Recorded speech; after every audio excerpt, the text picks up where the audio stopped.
Good morning, everyone. My name is Danielle Hendricks. I'm the registered dietitian here at Sierra Tucson.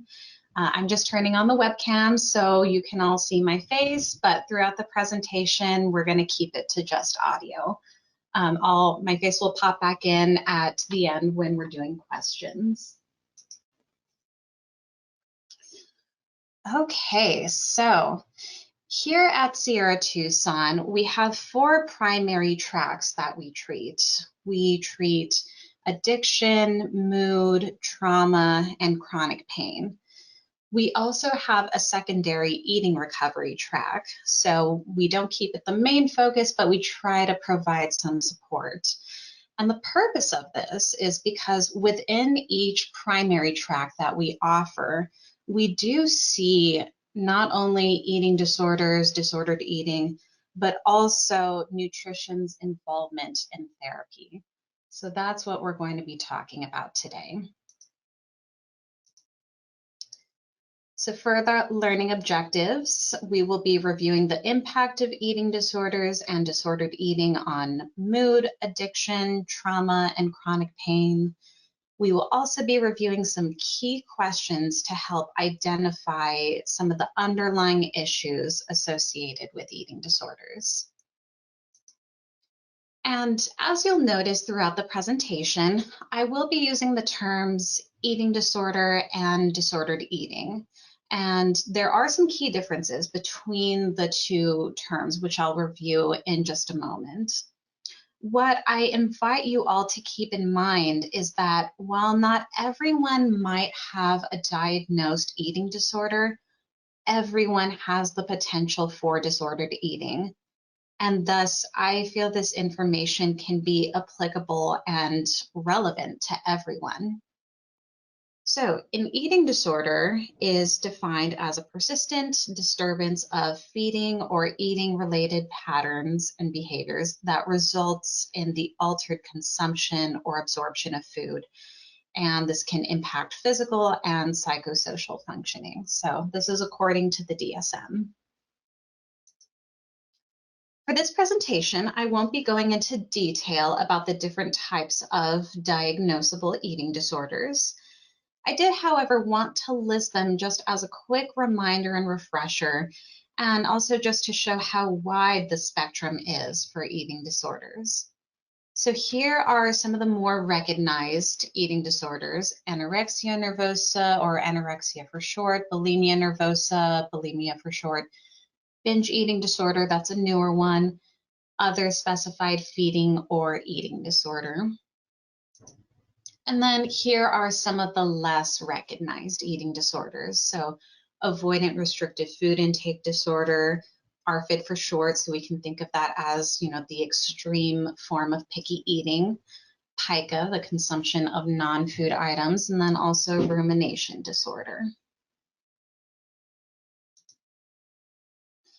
So unlike the specificity of the term eating disorders, disordered eating is used to describe more of a range of irregular eating behaviors, and it may or may not warrant a diagnosis.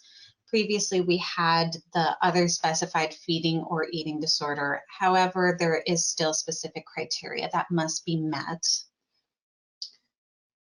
I call disordered eating more of the gray area of eating disorders, particularly because individuals with might have some of the behaviors, or they might have less frequent behaviors such as restricting, emotional eating, purging, so they may not do it enough to warrant that diagnosis. And what the individual may not recognize is that what they are doing is disorder. They think, well, because I'm not doing it X number of times per week or per month, it's really not a problem.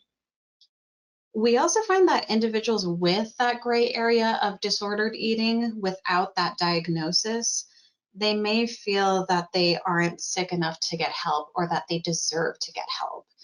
And one of the things that I will point out is that at any point on the spectrum, whether they do have that full diagnosis or not, they should get help and they do deserve to get help, because what we don't want to happen is for those behaviors to then progress into that diagnosed eating disorder. So eating disorders rarely exist on their own and typically have anywhere from 1 to 4 co-occurring disorders. I almost think of eating disorders as a symptom of something else that's going on. Because what we know about eating disorders is that it's not about the food. There's some underlying issue. Something is contributing to why someone is engaging in these behaviors. Comorbid psychiatric disorders may occur either before an eating disorder or as a consequence of one. Not uncommon, psychiatric disorders that precede an eating disorder may simply be intensified rather than caused by the eating disorder. The presence of comorbid psychiatric disorders often makes treatment of eating disorders that much more complex. So let's explore how eating disorders, how nutrition, how disordered eating, and the comorbid psychiatric disorders connect and intertwine. And some of the examples that I will be giving are very specific towards some individuals.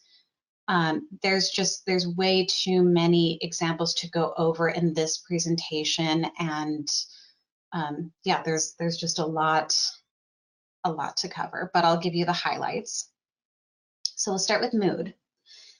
A study found that 97% of hospitalized individuals for eating disorders had co-occurring mood conditions. 94% of the individuals had major depressive disorder. 56% had anxiety disorders, and 20% had obsessive compulsive disorder. Individuals struggling with mood may use food as a sense of control when either their emotions are dysregulated or they feel they have no control over their external forces. I've had people tell me I didn't want to feed the depressed part of me. If we don't nourish our brain, we cannot feel emotions, we cannot process, we have a lot of brain fog, a lot of irritability, and we can't think. And some people will take advantage of this because feeling emotions, having to process is really, really difficult. And they may be afraid or scared to do so. So they might be using restricting as a maladaptive coping mechanism. However, I will also say that this is not always intentional, and this can happen without warning our impact of eating on mood. What I can see is that many individuals will get a consult request ordered for me to go see them, and they'll be reporting that they lost their appetite or they had an insatiable appetite when they became depressed, when they became anxious, when they started having all of these mood issues and emotional dysregulation.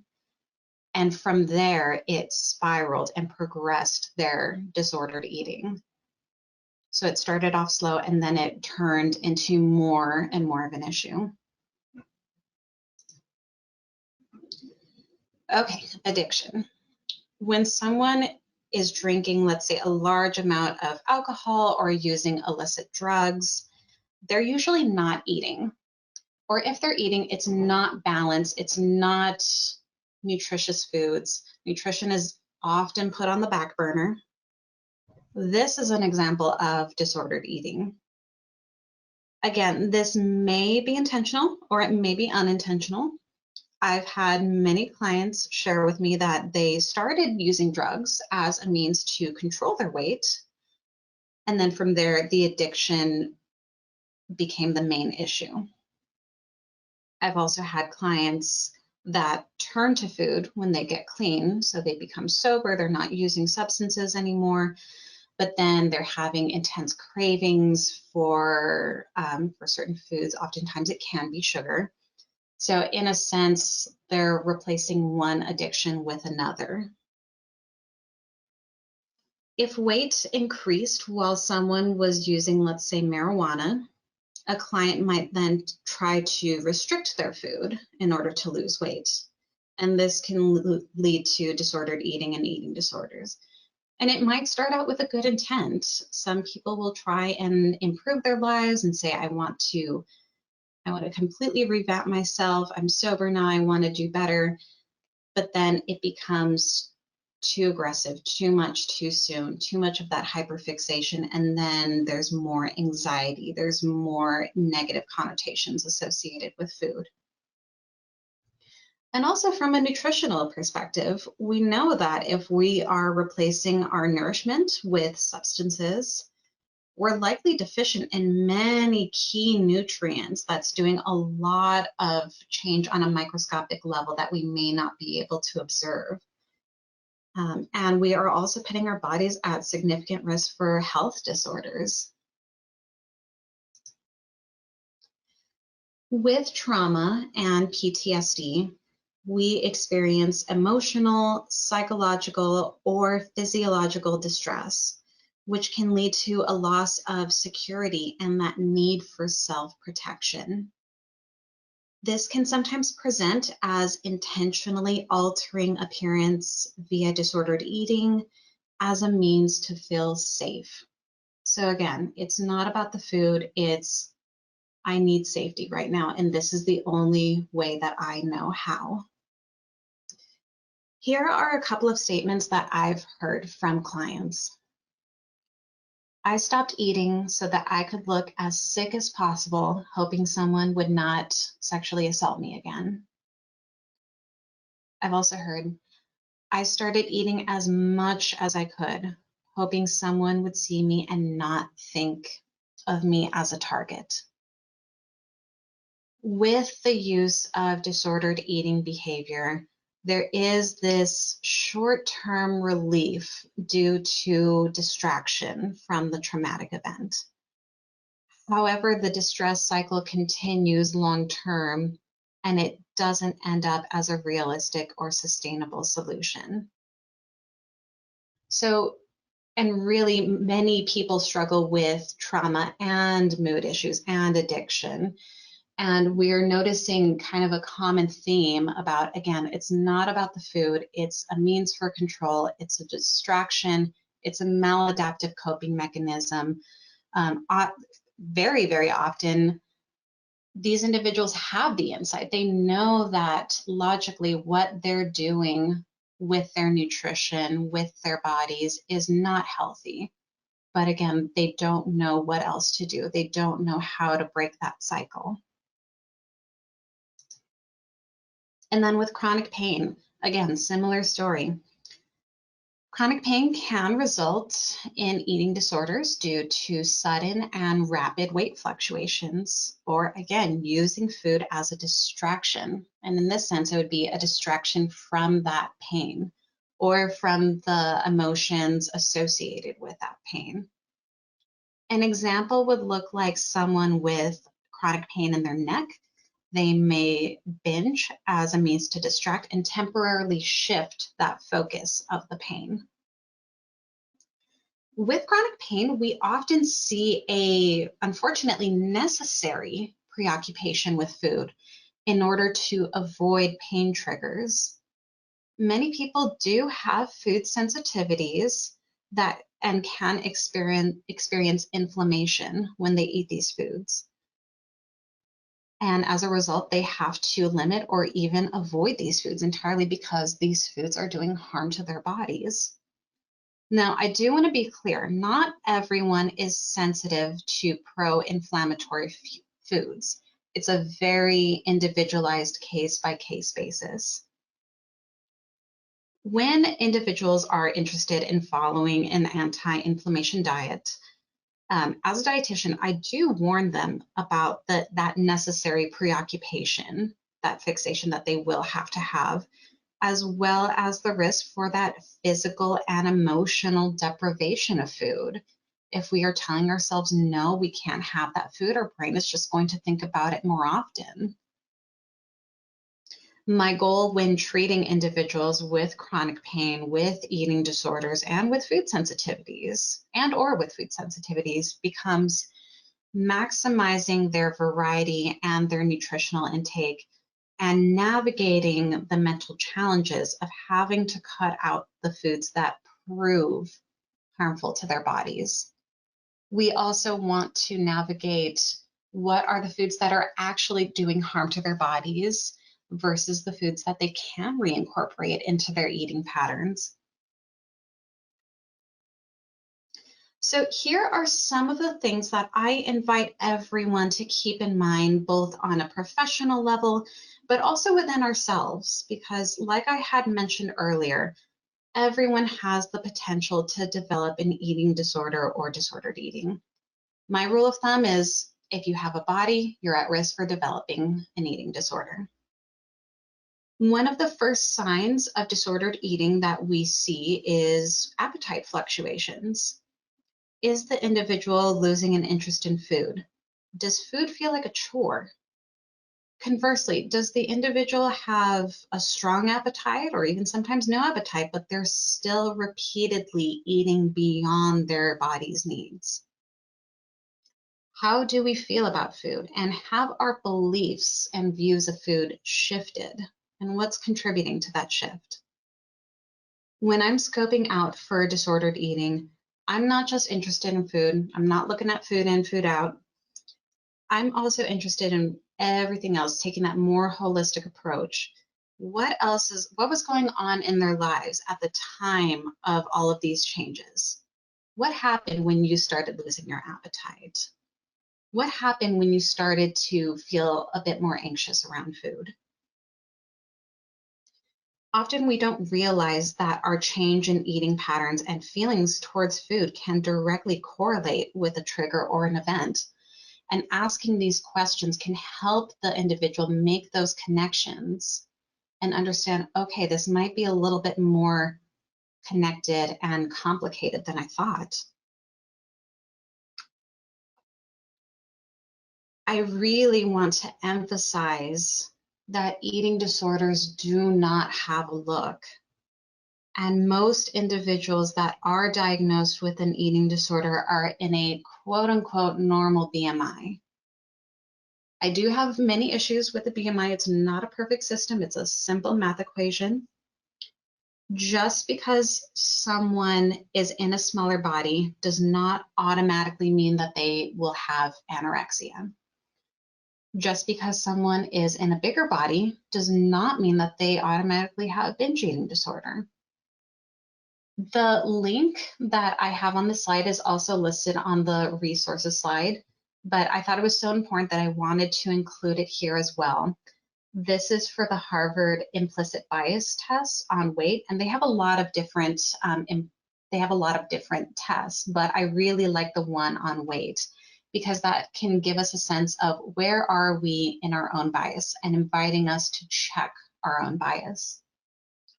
Too often, behaviors are overlooked simply because of the body that someone is in. We don't know how that person got to the point that they were at unless we're asking questions, unless we're understanding. Did they do this intentionally? What was the motivation? Is this a safety net? What's going on? As a dietitian, I'm not interested in the one number on the scale. I'm much more interested in looking at the bigger picture. What are the weight changes over a certain amount of time? I'm assessing for malnutrition. People in a bigger body can be diagnosed with malnutrition. Are the weight fluctuations intentional or unintentional? How does the individual feel about these changes in their weight? Are they excited? Are they nervous? Are they distressed? What's going on? Rapid weight changes are going to be uncomfortable physically and mentally, regardless of where the individual is at.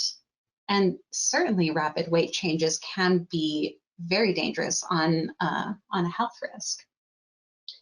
So we want to make sure that we're not looking at weight as the end all be all. It's one piece of the puzzle in the overall picture of health. So a few other things to consider. like I mentioned, eating disorders do not have a look. They do not discriminate against age, gender, sexual orientation, race, or socioeconomic status. We're finding that more males are struggling with eating disorders than previously thought.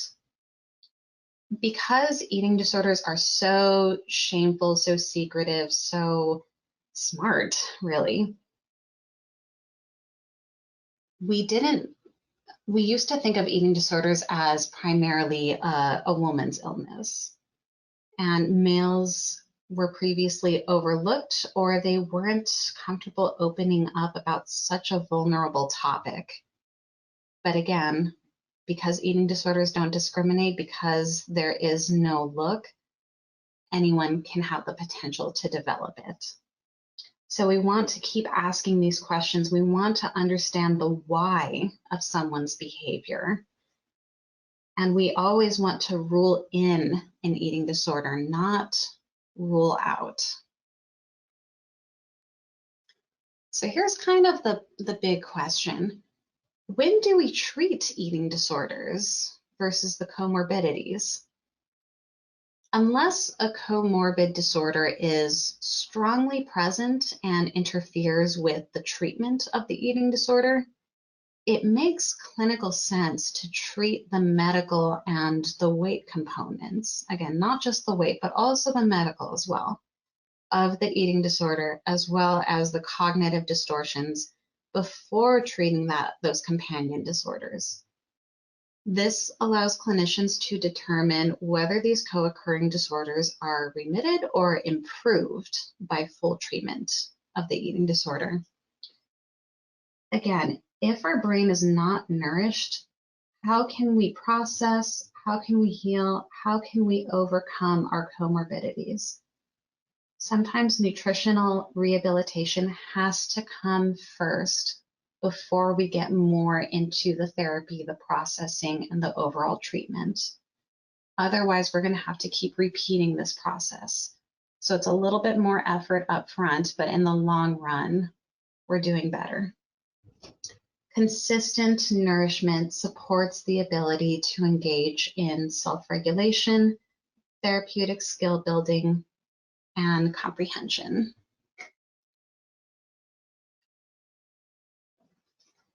So thank you very much. I'm going to open it up to some questions. I'm going to turn on my camera.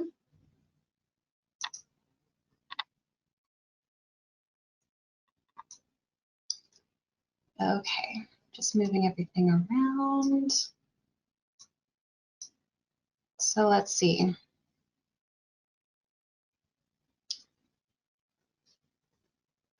Do you do any testing for possible sensitivities that can cause inflammation? That's a really great question. That's a little bit out of my scope of practice. We do have naturopathic medical doctors that can perform that food sensitivity, food allergy testing. What I can say is that there are many different types of food allergy testing, and not all of them are created equal. So I do say take it with a grain of salt. I also tell my clients that have had that food sensitivity testing to get a repeat done every decade or so, because the body can grow in and out of food allergies, food sensitivities. Another thing that I do mention is that if someone is interested in following an anti-inflammatory diet, it's highly recommended to work closely with a doctor and with a registered dietitian. If we're doing the gold standard elimination diet, we're essentially avoiding a significant amount of foods for a very long time and having to slowly reintroduce one food at a time to see if our body is having any kind of reaction. It's a quite lengthy and very difficult process, but again, it's a pretty individualized situation. So working closely with a professional to see what is going to be the best route. Okay, and then I see another question that says, in your experience, How does social media or other communication ways impact on the diet in a person with some of this, with eating disorders? That's a really great question. Gosh, social media has such a tremendous impact on how we view food, how we think about food. There are so many conflicting messages that we are receiving all day, every day. That's one of the reasons why I went into nutrition and dietetics, is because I was getting so much information, so many conflicting statements of one day coffee's good, coffee's bad, bread is good, bread is bad. And I didn't know what the truth was, and it was stressing me out, and I became fearful of food. And I really wanted to understand, okay, what is the actual truth behind this? And really what we're learning is that there is no concrete statement as far as a hard yes, a hard no, this food is good, this food is bad, you should eat this, don't eat that. When we get into that rigidity, and that's something that social media tends to market, really, because it's really flashy to concretely say, eat this, not that, this food is good, this food is bad, this food will cause longevity and wellness, this food will cause cancer. When we start to get into those boxes, when we're placing that morality on food, that's when it gets really dangerous and really risky for developing disordered eating thinking and eating disorders. There are a lot of individuals, unfortunately, that do not have that expertise in nutrition, in dietetics, and with behavioral health. I try to inform as many people as I can. There is a clear difference between a registered dietitian and a nutritionist. Very often on websites, on Instagram, on TikTok, or even just in news articles, you'll see people that have marketed themselves as a nutritionist. Well, there is really no consistent education process behind a nutritionist. Anyone can call themselves a nutritionist and get away with it. Registered dietitians, on the other hand, they do go through that undergrad, they get their degree, they do continuous education, and they are licensed. And with nutritionists, they might potentially be spreading false or even harmful information. And not to say that all nutritionists are bad, absolutely not. Some of them have the best intentions, but we want to be very careful where we're getting our information from. Are there studies? Are these studies peer-reviewed? Are we continuously looking into the research and getting the latest information? Okay. Oh, and there's another question that I really like. How much time do you feel is appropriate to allocate to psychological assessments during your sessions with clients working through their ED?